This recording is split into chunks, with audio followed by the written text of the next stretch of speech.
Hermano, ¿Y hermana Danay? es que yo estuve mirando y parece que falta el libro que yo tengo que disertar, porque usted envió tres. Ah, ok, ya. Aquí voy a buscar. Dietrich Bonhoeffer. No, pero es el libro de texto, hermana Danay, de Will McRaney. Es el libro que están utilizando del primer informe de lectura. Sí, Ese es el arte el autor. Will McRaney. A ver, voy a buscar los textos. Aquí. Claro, el libro de texto, hermana Danay. Ah, ya, ya. Sí, es el autor. El, y se llama el libro El arte del evangelismo personal. Will McRaney es el autor. Por eso que no aparece como libro de disertación, porque es el libro de texto para el informe de lectura. Perfecto, vamos a dar un repaso de la clase anterior. Entonces, hay algunas, algunas actitudes que nos paralizan en la evangelización. Y nosotros tenemos respuestas para evitar que la evangelización que llevan a cabo nosotros mismos, nuestros hermanos, no les paralice, sino que se lleve a cabo, se lleve a efecto y se evangelice. Una de las respuestas para evitar este temor, que es normal o natural de los hermanos, es que no todas las personas son atraídas de la misma manera. Hay varias formas en que el evangelio llega a la vida de la gente, no del mismo modo. Con Nicodemo fue de un modo, con la mujer samaritana fue de otro modo, con el apóstol Pablo, con Lidia, todos son atraídos al evangelio de distintas maneras. Algunos en momentos críticos, otros por medio de la música. Y no hay una sola forma para atraer a las personas al evangelio. También Dios puede usar a varias personas u ocasiones para atraer al mismo individuo. Nosotros somos una cadena, un eslabón en esta larga cadena que Dios emplea para atraer a una persona. Nosotros predicamos, entregamos el mensaje, y después viene otra persona y así. Y en algún momento, después de tanto sembrar, regar, preparar el terreno, en algún momento esa persona se va a convertir al Evangelio. Si, si es sensible a la voz del Espíritu de Dios que lo está atrayendo a la fe, porque depende también del creyente, de no resistir más al Espíritu de Dios. Y Dios nos capacita porque algunos señalan que somos un fracaso en el evangelismo personal o en el evangelismo, cualquier tipo de evangelismo. Somos un fracaso. Hay otras personas que tienen mejores aptitudes que nosotros. Son mejores predicadores, o son más fervorosos, o son más apasionados, o son más extrovertidos, son tienen mejores maneras o tienen mayores aptitudes para hacer amistad. Y algunos no quieren evangelizar en absoluto porque ven sus debilidades y deficiencias. Y la respuesta que podemos dar a este sentimiento de ser fracasado en el evangelismo es que Dios nos capacita para el servicio y guía nuestro progreso y guía nuestro crecimiento también. Por lo tanto, Dios nos capacita. Además que somos creyentes. El Espíritu de Dios está en los creyentes para darle poder, para testificar de Jesucristo. El bautismo con el Espíritu Santo tiene esa finalidad, darle poder a los creyentes para testificar de Cristo. El que no tiene esas habilidades o, o, sí, o esas capacidades naturales que la gente tiene para hablar de otro el Evangelio, tiene mayores capacidades para hacer amigos. El Espíritu de Dios es el que los capacita para hablar de Jesucristo. Y la culpa paraliza nuestros esfuerzos mientras que el amor nos hace responsables, porque algunos indican que pareciera que la responsabilidad de la tarea depende solamente de ellos, y por lo tanto se sienten culpables de no evangelizar. Evangelizan para evitar sentirse culpables, pero es contraproducente esa actitud, ese sentimiento, porque la mayor motivación, el mayor combustible, la inspiración para el evangelismo es el amor. El amor nos hace responsables.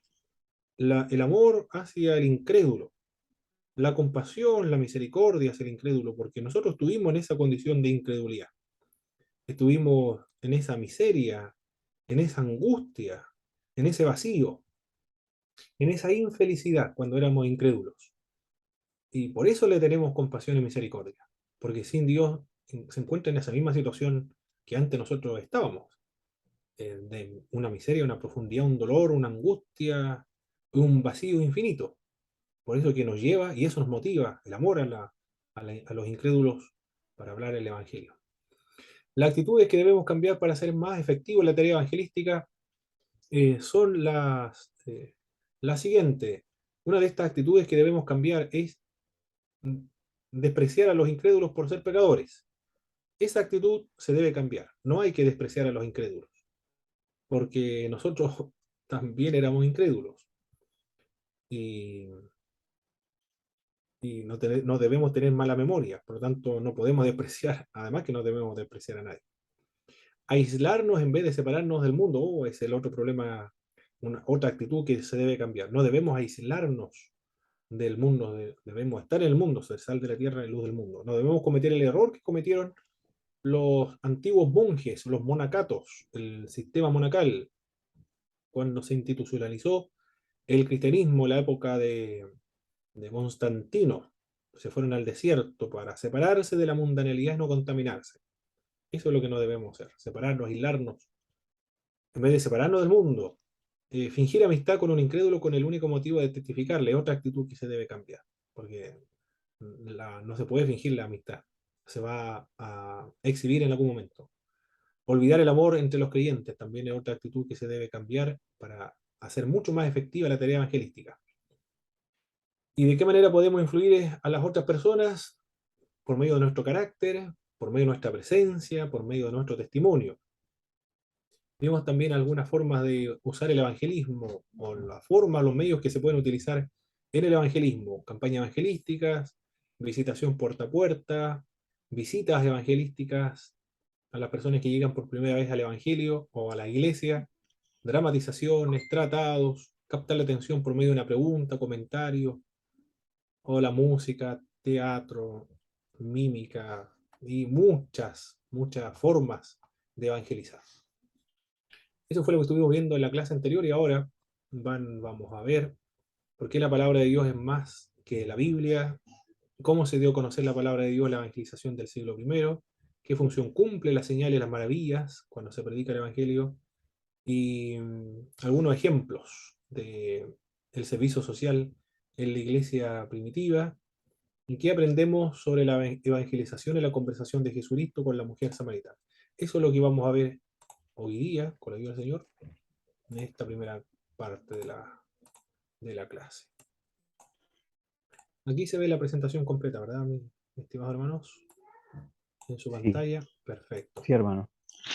Ahí me adelanté. Ya.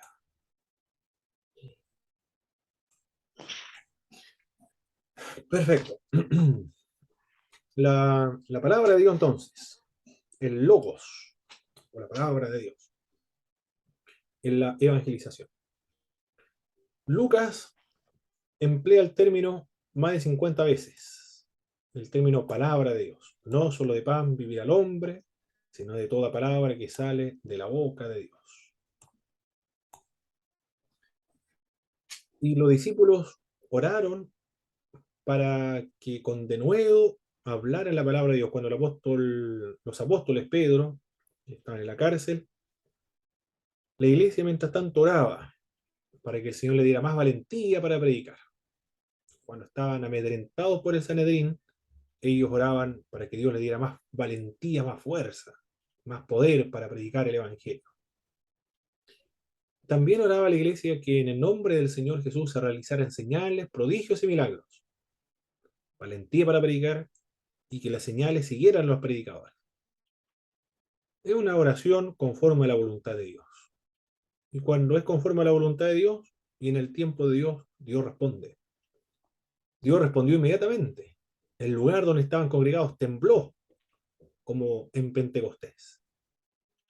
Y como cuando cae la presencia de Dios, tiembla la tierra. cuando cayó la gloria de Dios en el Sinaí. Hay una alabanza que describe aquello.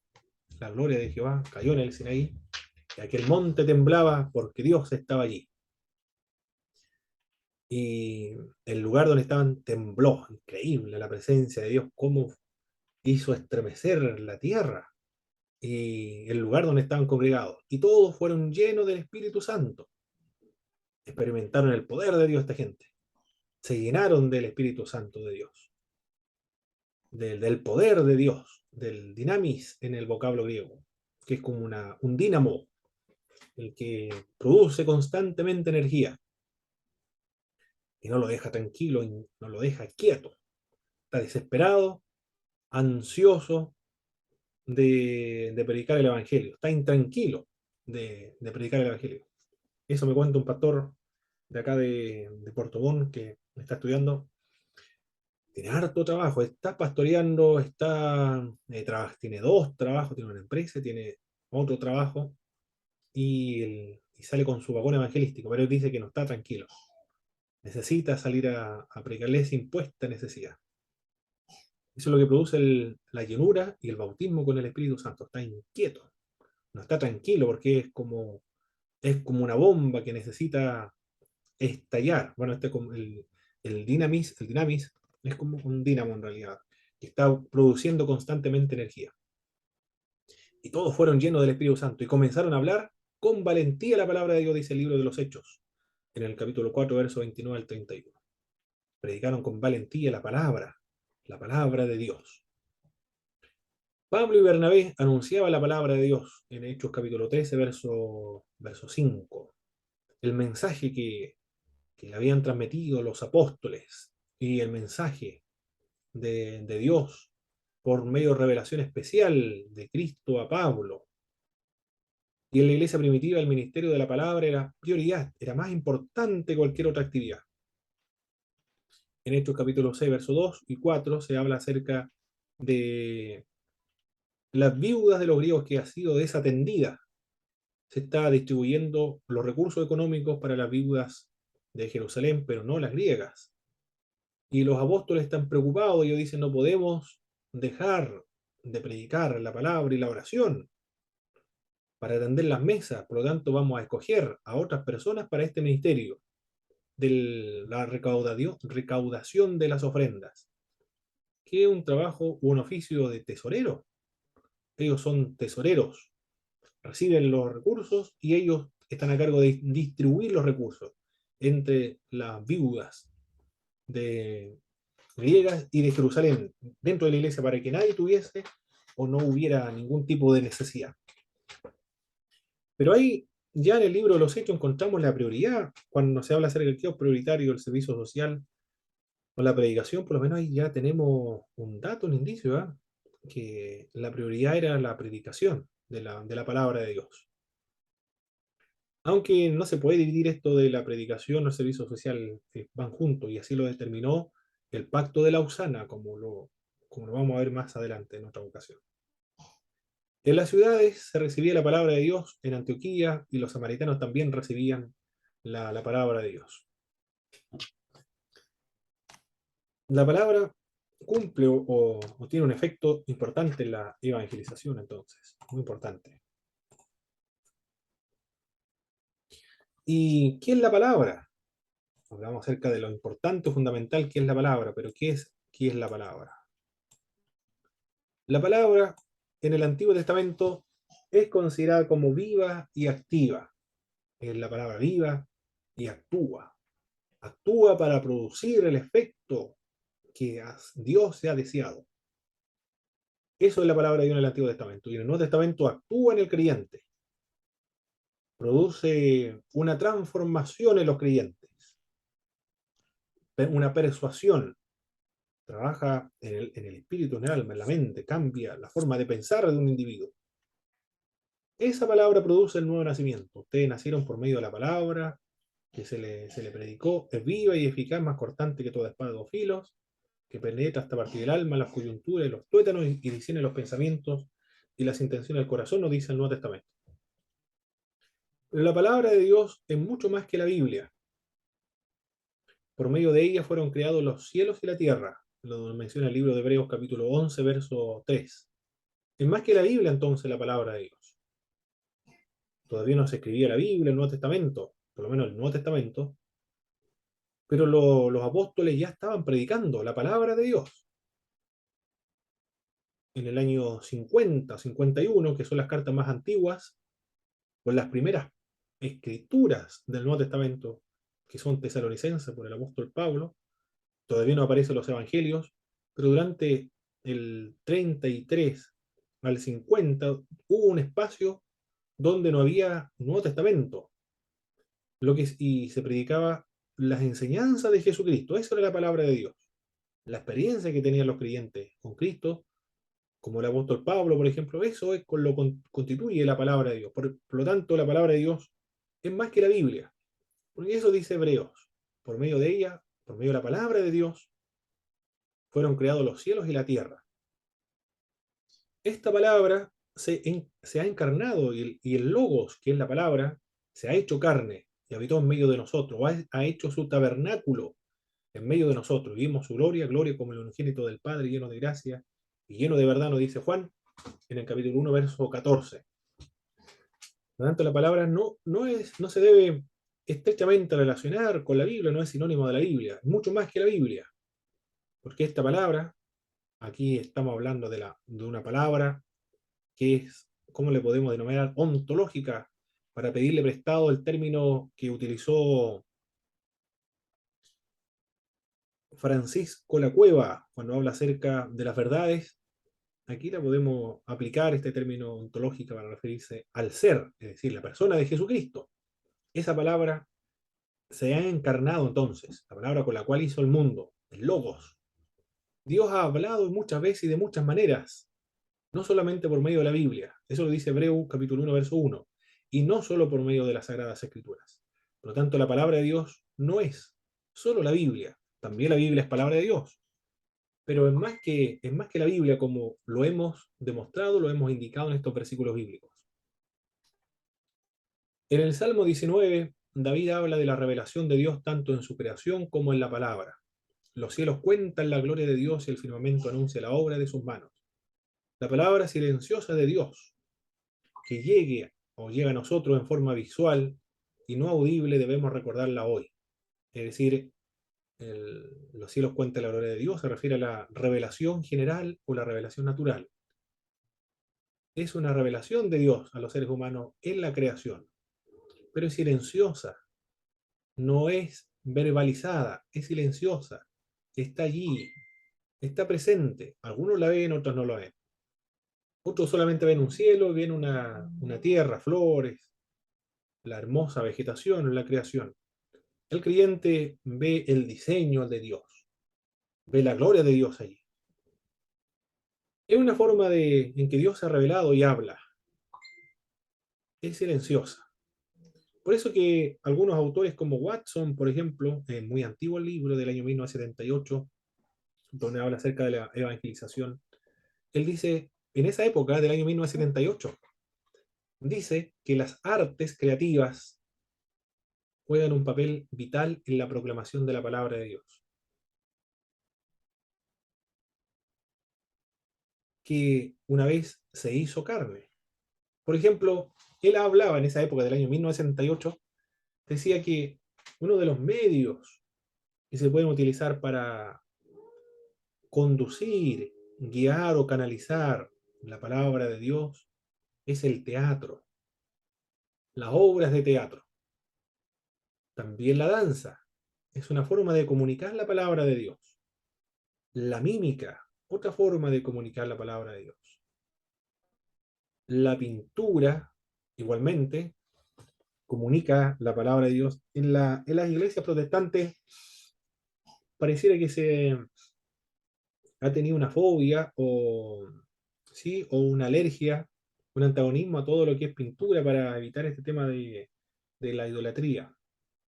Pero está en el discurso, pero en la parte práctica nosotros vemos en nuestras iglesias una multitud de obras de arte, de pinturas, que no tienen nada que envidiarle a las pinturas de los íconos de las iglesias del Oriente.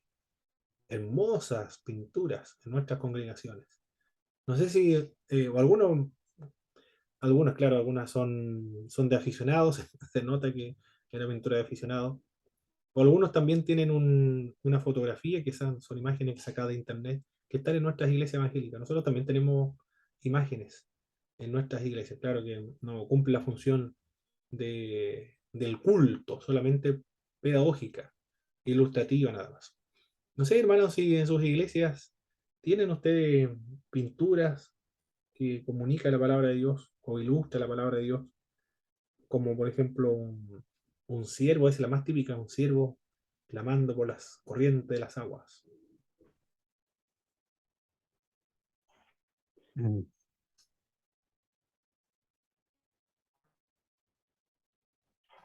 Sí, acá en Fresia hay una imagen, hermano, antigua, muy ¿Ya? antigua de una imagen de sale la palabra de Dios, o sea, una Biblia, un texto, y sale los cielos anuncian, Ah, ya.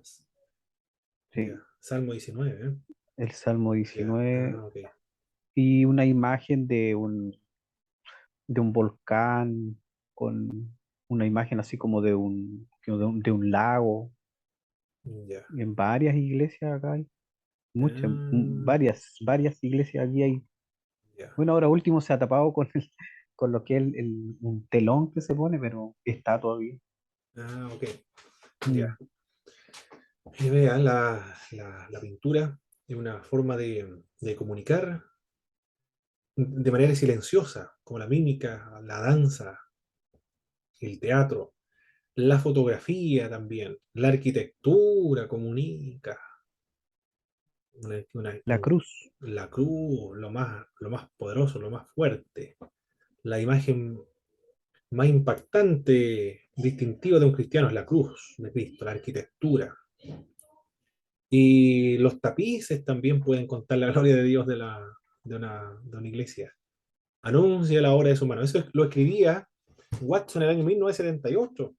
Pero yo he visto que son medios que se utilizan hoy día. El teatro, por ejemplo, la danza también, la mímica, se utiliza como medio para evangelizar. La pintura no, bueno, en las iglesias solamente. Como el arte, entonces, se está utilizando más el arte. Exactamente, sí, el arte. Porque el arte tiene que utilizarse. Bueno, la música es una parte del arte. Los poemas. Hay un hermano, Héctor Vargas, que me publicó recién un libro hermosísimo, los poemas de nuestro hermano. Impactante. Héctor Vargas se llama la forma de.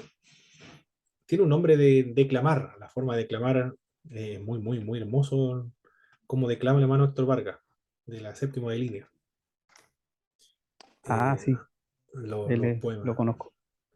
La resurrección de Cristo, habla acerca y de Cristo también, un poema muy hermoso, muy impactante cuando lo declama, porque es cristiano pero el arte es algo que tiene que ver con el espíritu, lo más íntimo del ser humano.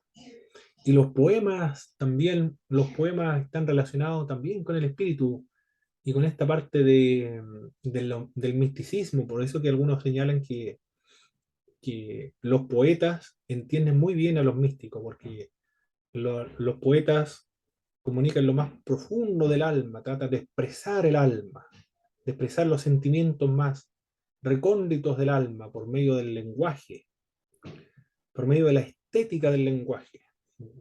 Cuando alguien lo lee, debe producir sensaciones, imaginaciones, trata de deslumbrar con la palabra, tocar el corazón por medio de la palabra.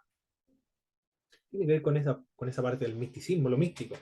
Y todo el arte tiene que ver con lo místico, está relacionado con la espiritualidad. Se puede comunicar por medio del arte. Cuando cantamos y reflexionamos lo que estamos cantando, se quebranta el corazón. Bueno, la música expresa sentimiento, comunica sentimiento, los sentimientos del creyente hacia Dios. En fin, toda la experiencia que hemos tenido con Dios. Por eso los hermanos lloran, se conmueven o sienten alegría cuando cantan al Señor. Qué hermoso. Bueno, siempre en todas las iglesias cristianas se ha cantado con una expresión del alma.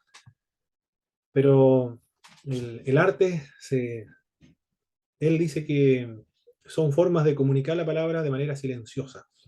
¿Alguien escribió? A ver, ¿quién escribió aquí?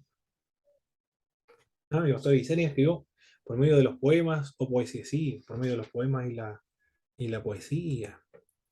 Si alguien tiene la oportunidad de escuchar a Héctor Vaga, bueno, en Facebook solamente aparece, pero no sé si en YouTube diría estará igual o no. Pero publicó recién un libro de poemas cristianos. Bueno, algunos son cristianos, otros hablan no me acuerdo de qué hablaban, de la muerte también, de todos los temas. La palabra de Dios no debe ser tomada exactamente solo como la escritura, es la comunicación de Dios mismo con el ser humano. Esa es la palabra de Dios. El mensaje de Dios constituye la palabra. Continuemos. La palabra de Dios para la iglesia primitiva. ¿Cómo se dio a conocer la palabra de Dios en el evangelismo del siglo I? Por medio de la predicación y por medio de la enseñanza. Predicación o por medio de la proclamación pública de la fe. O el diálogo de una persona con una congregación. Un diálogo familiar, homilía. Querigma tiene que ver con la proclamación pública. En distintas circunstancias se predicó el Evangelio, en muchos lugares.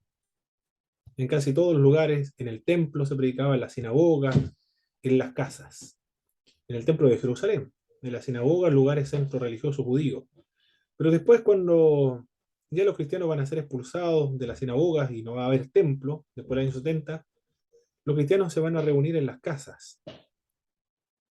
Y no van a tener templo sino hasta el edicto de Milán, en el año 311, cuando cuando el cristianismo ya es tolerado dentro del Imperio Romano.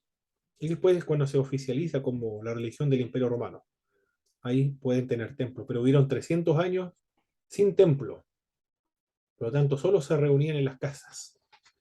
Al reconocer que la palabra no se limita a la escritura, no debemos menospreciar la proclamación verbal de la palabra o de la Biblia. No era suficiente lo que sucedió en Pentecostés, por ejemplo. Ellos necesitaban que Pedro le explicara lo que había sucedido. Es decir, este evento milagroso y extraordinario que aconteció en Pentecostés requería y demandaba una explicación. Y esa explicación constituyó la palabra y el mensaje. Algún evento debe ser explicado para que tenga sentido. Y el evento extraordinario ocurre precisamente para preparar el terreno o para volver expectante a la gente para escuchar el mensaje. No bastó que el paralítico fuera sanado, en Hechos capítulo 3. Y de hecho, el paralítico fue sanado para darle la ocasión y la oportunidad al predicador explicar el evento. Esta persona ha sido sanada, ha sido levantada por el nombre de Jesucristo, al cual ustedes mataron, lo crucificaron, pero Dios lo hizo Señor y lo hizo Cristo. Y en el nombre de esta persona, este hombre está en pie ahora. Es decir, esa sanidad del paralítico necesitó explicarse. Y esa explicación es el mensaje en la palabra de Dios. Lucas hace uso del verbo enseñar, didaskein, en Hechos capítulo 4, verso 2, y con ello indica que los apóstoles pasaban el tiempo, cuando les era posible, instruyendo a sus oyentes en todo el consejo de Dios. Muy importante, entonces, la proclamación y la explicación, es decir, la enseñanza de los eventos que han ocurrido.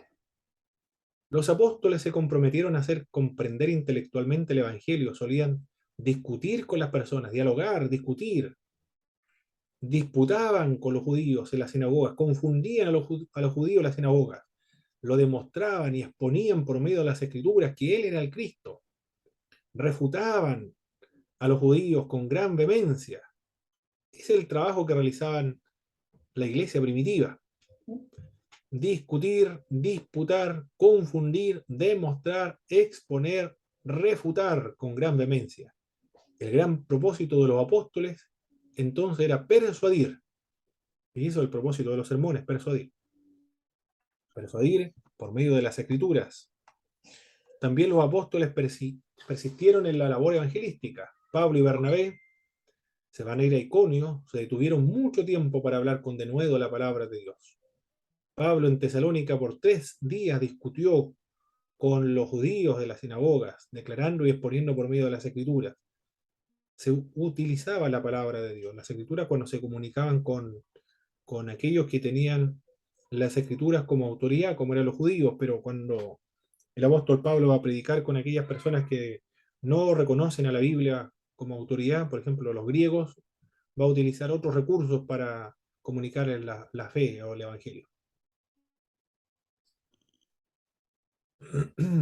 En los hogares también se predicaba el evangelio. Es muy importante las reuniones en las casas o los hogares,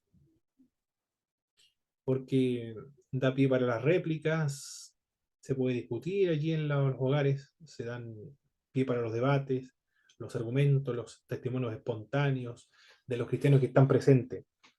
Un gran recurso, una gran estrategia para el evangelismo y el discipulado en los hogares. Un gran recurso. Las iglesias que han implementado este método han crecido. Si una iglesia quiere crecer en miembros, no solamente conservar los miembros que tienen, sino crecer, se puede implementar un trabajo de discipulado o de evangelismo en los hogares a largo plazo. Hermano, ¿Sí, hermana no, Belén? es que iba a comentar que me recordé a que hace un tiempo atrás vi un video en YouTube acerca de que encontraron unas catacumbas en Turquía, creo que era, Mm. y albergaba como 300 personas, si mal no recuerdo, y tenía como 8 niveles hacia abajo, y aparte tenía un establo, estaba todo bien equipado. Y Mm. para la predicación habían hecho como una cueva aparte donde ahí hacían el discipulado para aquellos que se convertían. Entonces, aún en situaciones tan difíciles, no se descuidó el discipulado ni el evangelismo allí, como se reunían bastante. Increíble, ¿eh? Eso era. Extraordinario. Muy bien, hermana Belén, muchas gracias. Y a ver conocer cómo se efectuaba estos trabajos en las iglesias primitivas. Claro, todo ese territorio era cristiano antiguamente, esas son las 7 iglesias del libro de Apocalipsis. Y cuando llegan los musulmanes arrasaron y aniquilaron muy bien a todas las iglesias cristianas. Fue una persecución exitosa, un exterminio de las iglesias. Muy pocas iglesias viven en esos territorios. Quedan vestigios nada más de lo que alguna vez fue y existió allí. Bien. Bueno, eso fue los lugares. Y también era confirmada la palabra de Dios por señales y maravillas, porque eso es lo que pedía la iglesia, que en tu nombre se realicen señales, prodigios y milagros. Y estas señales y maravillas pueden ayudar a la gente a llegar a una fe más viva. Aunque el Evangelio de Juan presenta las señales, las maravillas, los milagros, como una fe no, no completa, sino una fe que es sospechosa. No se confía a Juan en la persona de Cristo porque él está representando a Cristo, está describiendo a Cristo. Cristo no se fía de la fe basada en los milagros. Pero, y más bien dice Juan, más bienaventurado es el que no vio y creyó. Claro que había evidencia, por supuesto, de quién era Jesucristo. En realidad se está criticando ahí la incredulidad de, de Tomás, ¿era verdad? Tomás el incrédulo. Y en el libro de los Hechos es diferente porque allí se presentan las señales y los milagros como medio para avivar la fe, o para ayudar a la gente a llegar y a tener una fe. Y al ver estos milagros, la gente creía y se convertía.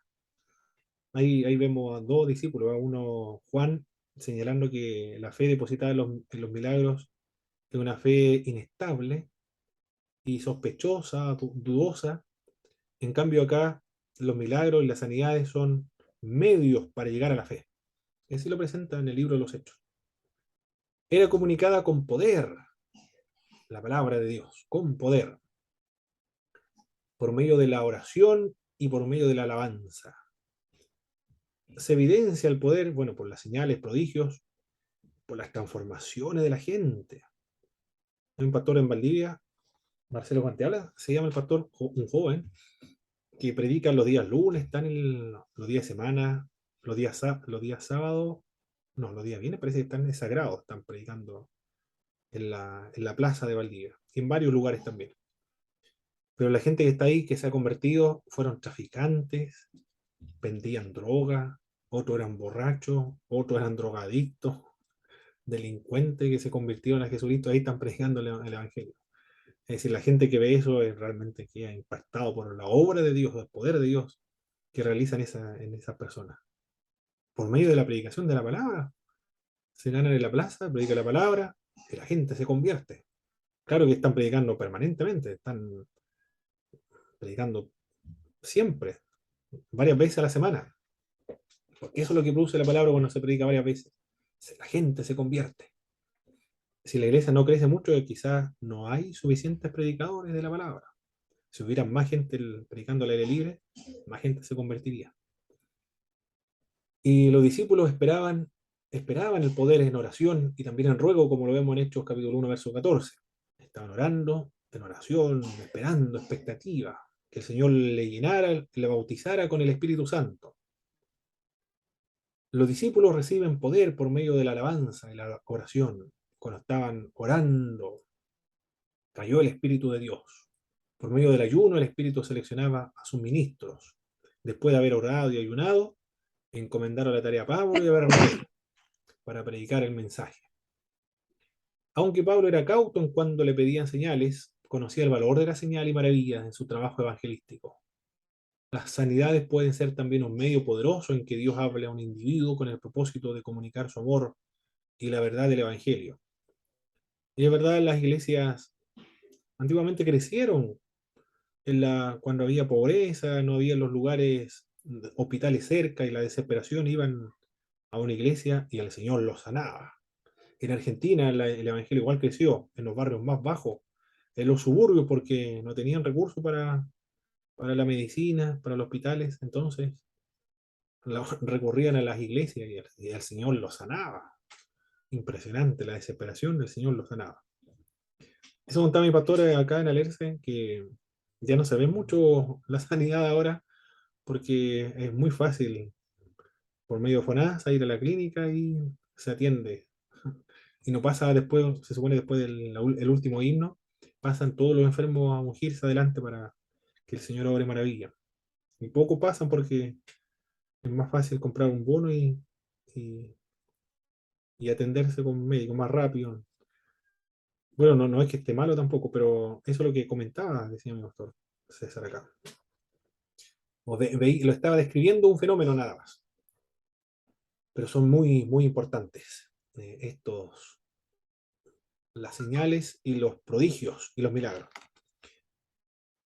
Y se puede pedir en la oración, porque eso es lo que pedía la iglesia primitiva, que en tu nombre se realicen señales, prodigios y milagros, y danos valentía para predicar con fuerza la palabra de Dios. Y el Señor respondía, porque es una oración que el Señor responde. La palabra de Dios para la iglesia primitiva se proclamaba por medio de una piadosa organización. La organización más primitiva eran los ancianos, los presbíteros. Después comienzan a aparecer otras necesidades dentro de una congregación, los diáconos después. Y así. Eso fue Pero eran personas que tenían que cumplir ciertos requisitos. El apóstol Pablo lo describe más adelante en Timoteo, los requisitos de los que quieren el obispado. el presbiterio, los diáconos, también se establecen las diaconisas, se establecen los requisitos. Se anunciaba por medio de la acción y servicio social, por el cuidado de las viudas. Y este cuidado de las viudas o el servicio social, es un ejemplo nada más, son ejemplos paradigmáticos, como lo hemos visto en hermenéutica, exégesis, los ejemplos paradigmáticos, no solamente para las viudas, sino para todos los que estaban en necesidades económicas. La iglesia les ayudaba, y esta ayuda social estaba en el Antiguo Testamento, o tiene como trasfondo el Antiguo Testamento. La evangelización y el servicio social son indivisibles, no se pueden separar, están tan unidos como la mano derecha de la mano izquierda. En una oportunidad, un pastor de los Estados Unidos, un reportaje muy antiguo, el reportaje se hizo como en el año 80, en la época de la ex Unión Soviética, y el pastor fue a un seminario, no recuerdo exactamente el lugar, en Bulgaria por ahí, o de esos países que eran comunistas, pero la iglesia ortodoxa estaba viva en ese país comunista muy extraño, y habían ortodoxos y que eran miembros del Partido Comunista, por eso no, lo encontraba un poco raro, porque un ortodoxo era del Partido Comunista y el Partido Comunista ayudaba también al seminario de ortodoxo. Y el pastor le preguntó a los seminaristas, ¿qué es lo más importante, la predicación o el servicio social? Y ellos no lograban comprender esa diferencia. Ambos son importantes, decían ellos, porque son del Oriente. Lo del Oriente es una conmovisión, sí, una conmovisión, una cultura que es holística. No hay un divorcio entre lo espiritual, lo material, entre la predicación y el servicio social. Todo está estrechamente relacionado, vinculado. En cambio, esa discusión lo tenía el pastor protestante que era de los Estados Unidos, porque era de la civilización occidental. Él sí dividía lo material y lo espiritual, la proclamación del evangelio y del servicio social. Él tenía ese problema. Los latinoamericanos no tenían ese problema, porque los latinoamericanos están estrechamente relacionados con las iglesias o con la cosmovisión del Oriente. Enrique Dussel dice que los latinoamericanos, o por lo menos los prehispánicos, son el extremo oriente del oriente, o sea, el extremo oriente. Por eso es que los latinoamericanos como Samuel Escobar, René Padilla, en el Pacto de Lausana dijeron que el servicio social y la evangelización son indivisibles, son inseparables, son dos medios para la evangelización. Porque ellos son latinoamericanos, los estadounidenses parece y los europeos tienen ese problema de qué es más importante, la evangelización o el servicio social. En hechos podemos apreciar según las necesidades que surgen dos ministerios, el de la palabra y el de las mesas.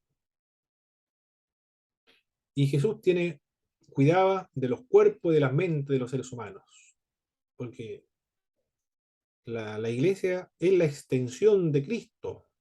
La iglesia continúa la labor emprendida por Cristo.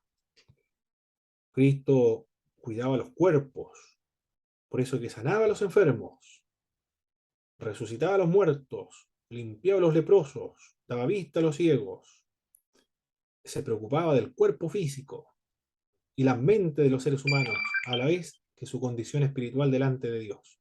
Y predicaba el Evangelio, enseñaba acerca del reino de Dios, expulsaba a los demonios, alimentaba a la gente y frecuentemente enseñó la responsabilidad social del hombre, al igual que su vida privada o vida espiritual. No solo dejó la gran comisión, sino también el gran mandamiento de amar al prójimo como a nosotros mismos.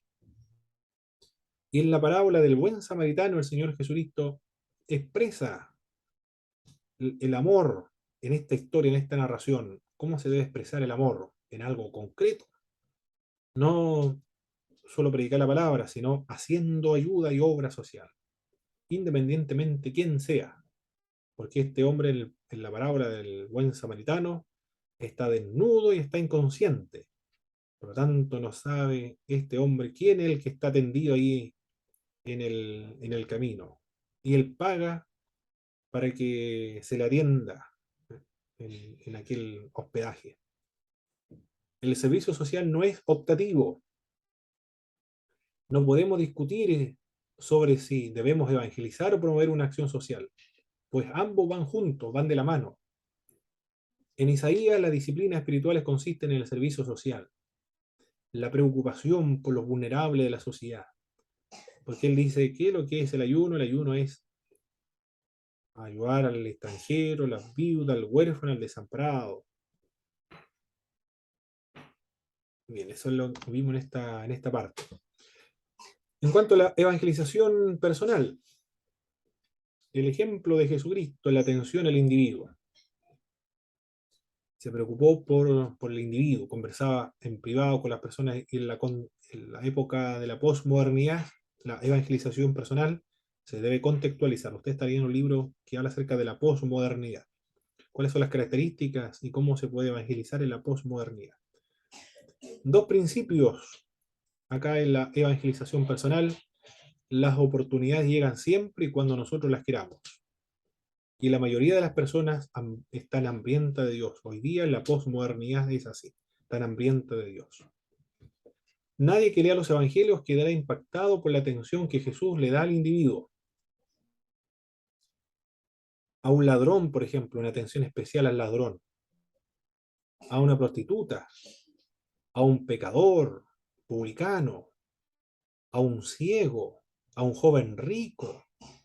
Los líderes religiosos. A un niño. Un ama de casa. Una madre, un inválido experimentaron las preocupaciones de Jesucristo hacia ellos. No somos efectivos, dice estos autores de evangelismo, no somos efectivos porque construimos puentes comunicacionales para una mentalidad y una área que estamos terminando, o que al menos está sufriendo una transformación radical. Esto lo dice William McRaney en su libro El arte del evangelismo actualmente en la posmodernidad. Los métodos del pasado ayudaron a comprender cómo alcanzar a la gente que crecía en una cultura judeo-cristiana. Ahora es otra cultura. Y la posmodernidad es diferente a la modernidad. La modernidad se caracterizaba por ser racional, por por el avance de la tecnología, la información y la ciencia, la esperanza de que la tecnología, la ciencia iba a responder todas las preguntas e iba a satisfacer todas las necesidades del ser humano. Pero después de de la modernidad hay un vacío espiritual que el racionalismo no logró solucionar en el ser humano, que es un vacío del alma. Por eso que ahora la gente está hambrienta de Dios. La gente en la época de la modernidad era racionalista. Allí floreció el ateísmo. Creció el ateísmo, se desarrolló en ese mundo. Y todo se explicaba por medio de la razón, por medio de la ciencia, pero no ha logrado satisfacer todas las necesidades de los seres humanos, porque el ser humano no es solamente materia, es algo más, es también metafísico, espiritual.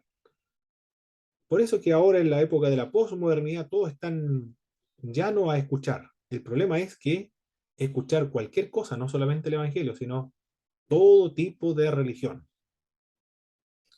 Hinduista, budista, religiones del Oriente, todo lo que sea metafísico, relacionado con la espiritualidad, la gente ahora le escucha. Ese es el problema. Y también a los cristianos, por eso que es mejor predicar en esta época que en las anteriores, porque todos están hambrientos y sedientos de Dios. La otra característica de la posmodernidad también es que las personas buscan la religión para sentirse bien emocionalmente, nada más consigo mismo, pero no se comprometen con ninguno. Ese es el otro problema de la posmodernidad, porque es como ir a un supermercado. Escoge lo que ellos piensan que le va a servir. En el supermercado van y escogen algunos alimentos eh, que le podrían ayudar, eh, bueno, todo lo que son propios de una casa, y lo van echando dentro del carro de supermercado. También ocurre con el fenómeno religioso. Van como a un supermercado y escogen lo mejor de la religión. Toman prestado del hinduismo, de la meditación trascendental, del cristianismo, del judaísmo, del islamismo y de todas las religiones. Y lo echan a su carro para que le ayude en la vida. Eso es lo que alguna respuesta le da. Sí, mi doctora Isenia, adelante. Puede activar su micrófono nada más.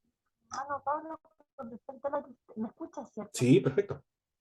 Con respecto a lo que usted menciona, hay un sociólogo que se llama George Reicher y que habla acerca del mundo McDonaldizado, que quiere decir acerca de este mundo donde está la inmediatez, donde todo es rápido, donde la tecnología hoy día un clic y transferimos, y de alguna manera toma todo esto como también lo estudia la sociología.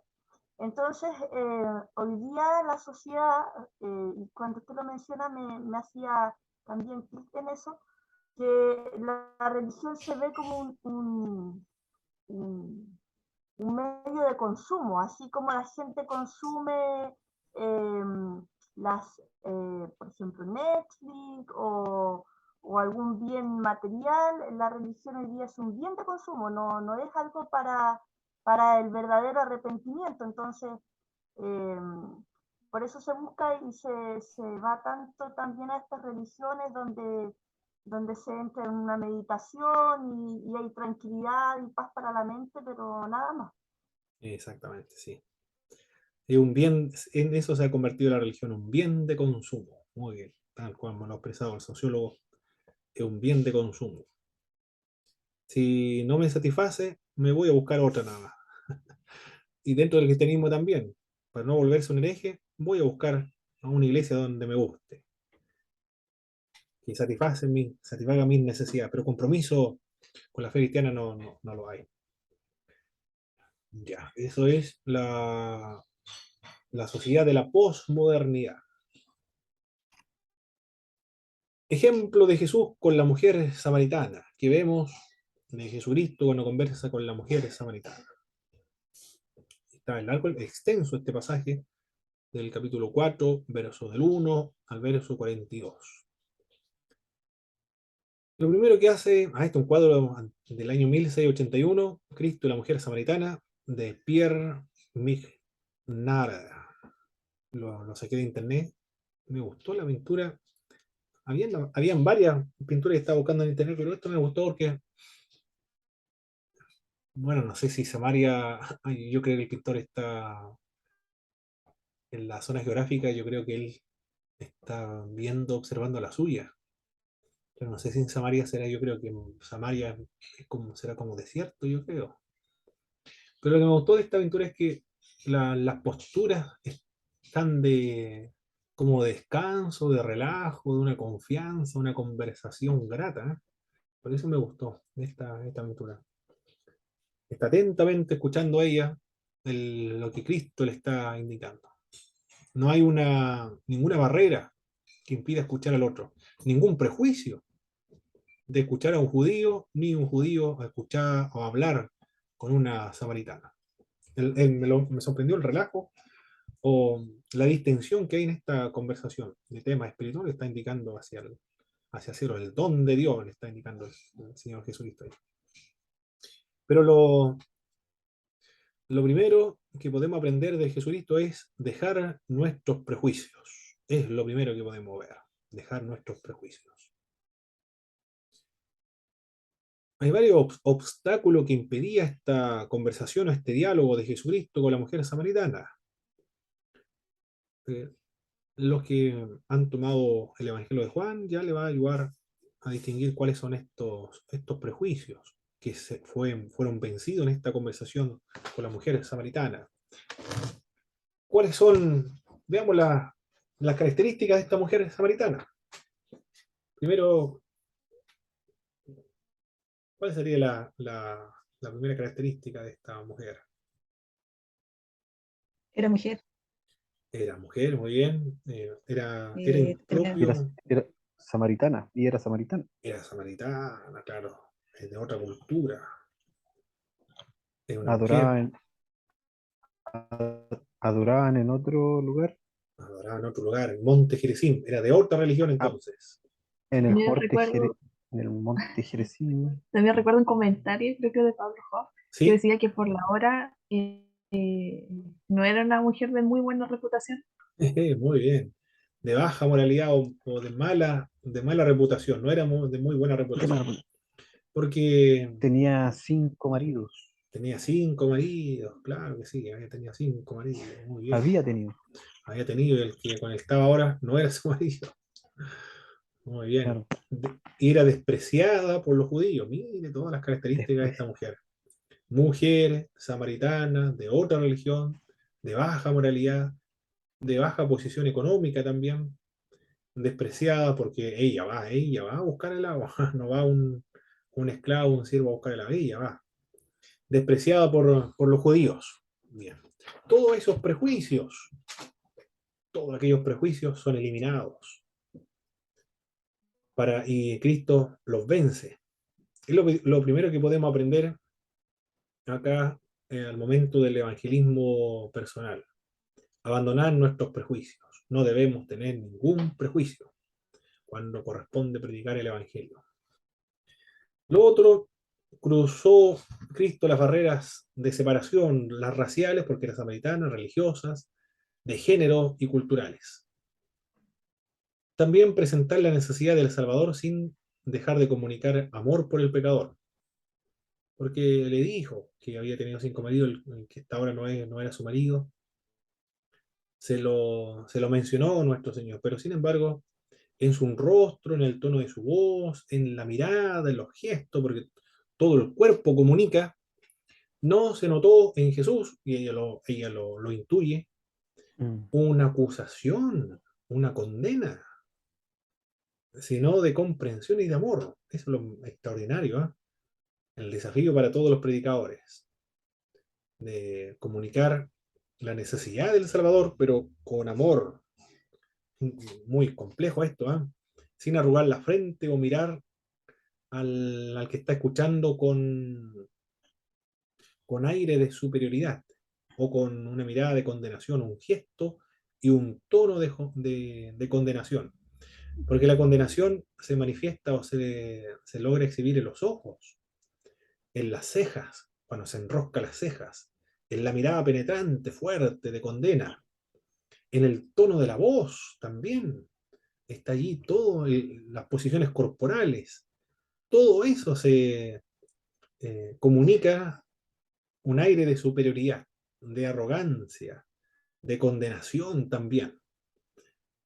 Claro, la actitud aquí es la de tratar de comunicar la necesidad del Salvador, pero con amor al pecador. Debemos ocuparnos de hacer la voluntad de Dios, lo cual es el sustento espiritual. Tengo una comida y esta comida es hacer la voluntad de Dios.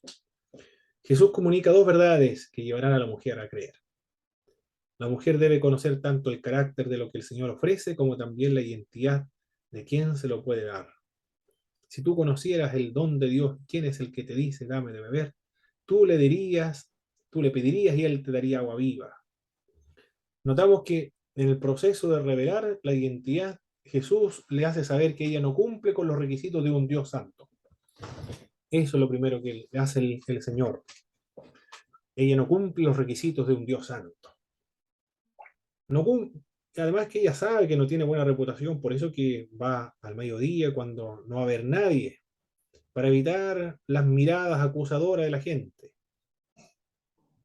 Por eso va al mediodía, no en la tarde cuando hay fresco, no hace tanta, o la calor no es tan intensa.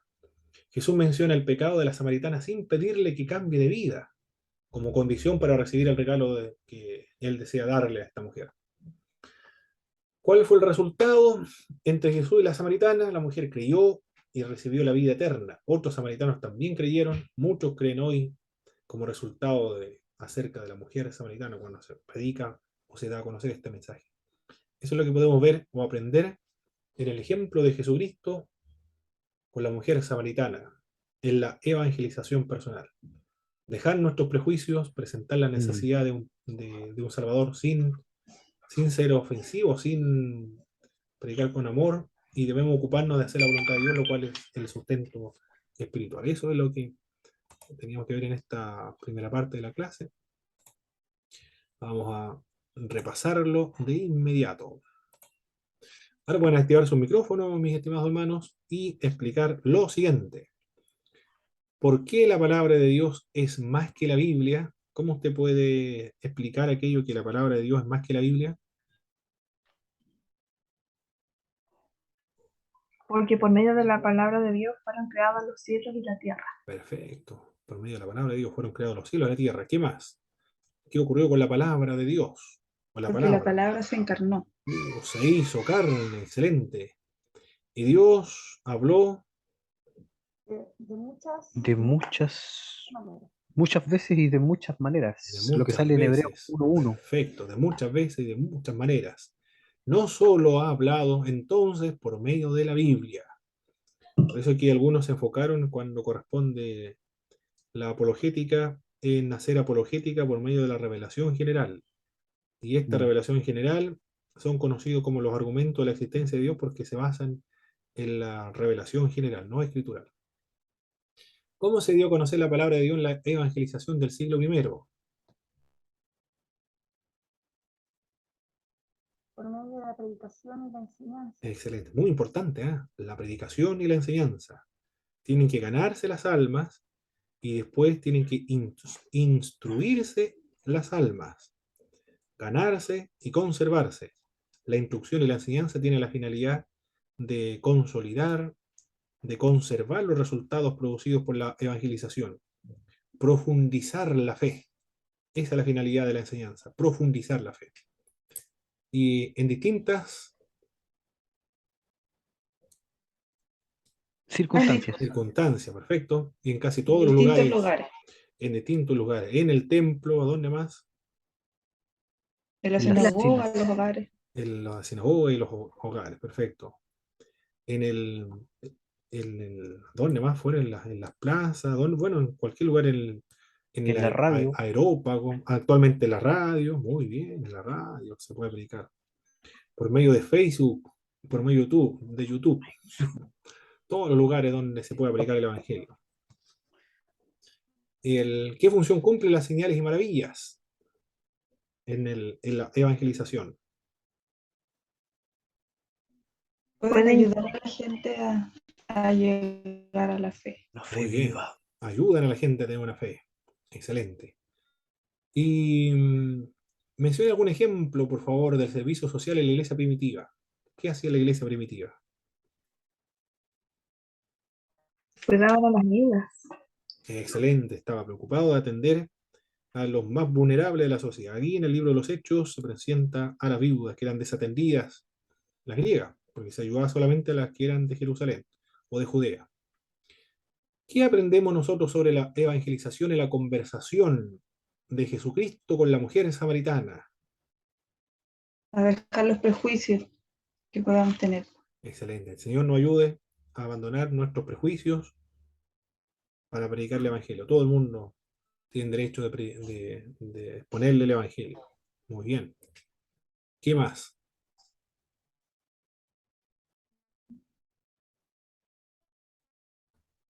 Presentar la necesidad del Salvador sin dejar de comunicar el amor por el pecado. Es excelente, muy bien. Eso es.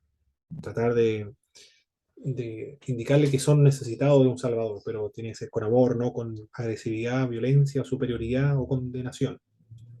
Y lo último, ocuparnos en hacer la voluntad de Dios, y eso constituye nuestro sustento espiritual, nuestra comida espiritual que nos sostiene, es hacer la voluntad de Dios.